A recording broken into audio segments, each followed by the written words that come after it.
এই শংকৰদেৱে দি গ'ল নামৰ মালা, মাধৱদেৱে দি গ'ল ভকতিৰ ধাৰা, ভকতিৰ ৰস বান্ধৈ হৰি নাম, ভকতৰ সংগত বহি লওঁ হৰি নাম। বান্ধৱ কৃষ্ণ টেং টেং টেং টেং টেং টেং টেং।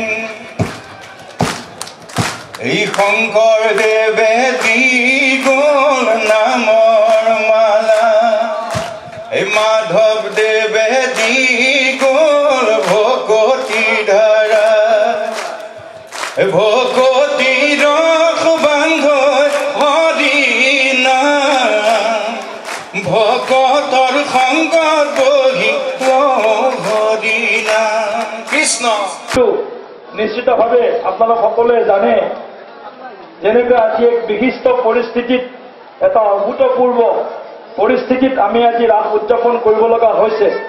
কৰোনা মহামাৰীয়ে গোটেই বিশ্বত যি ত্ৰাসৰ সৃষ্টি কৰিছে, যাৰ পৰিপ্ৰেক্ষিতত আমি এই ঐতিহাসিক নলবাৰী ৰাস তিনিদিনীয়া কাৰ্যসূচীৰে সামৰিব লগা হৈছে।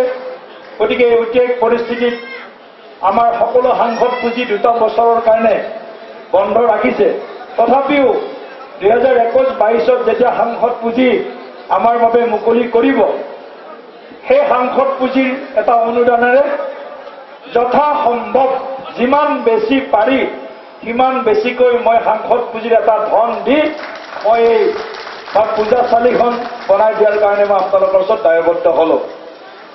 যে নহওক, প্ৰভু ভগৱন্ত শ্ৰী শ্ৰীকৃষ্ণৰ যি ৰাসক্ৰীড়া আমি সকলোৱে জানো, শৰৎকালি ৰাতি এই জোনাকৰ নিশা প্ৰভু ভগৱন্তৰ মোহত আবদ্ধ হৈ গোপিনীসকলে তেওঁক অন্তৰেৰে পোৱাৰ বাসনাৰে যি প্ৰাৰ্থনা কৰিছিল প্ৰভু ভগৱন্তৰ শ্ৰীচৰণত, সেই প্ৰাৰ্থনাক স্বীকাৰ কৰি ভগৱান শ্ৰীকৃষ্ণই এই ৰাসক্ৰীড়াৰ অনুষ্ঠান বা ৰাসক্ৰীড়া আয়োজন কৰাৰ কাৰণে আজি আমি সমগ্ৰ ভাৰতবৰ্ষত সনাতনী সংস্কৃতিৰ সকলো লোকে এই ৰাস পূৰ্ণিমাৰ দিনাৰ পৰা আমি ৰাস ক্ৰীড়া উৎসৱ আমি পালন কৰি আহিছোঁ। বিগত দিনসমূহৰ দৰে যিধৰণে এক সুন্দৰ পৰিৱেশৰ মাজেৰে নলবাৰীবাসীয়ে ৰাস উদযাপন বা অন্যান্য অনুষ্ঠানসমূহ উদযাপন কৰিছিলোঁ, সেই পৰিৱেশ ঘূৰি আহক।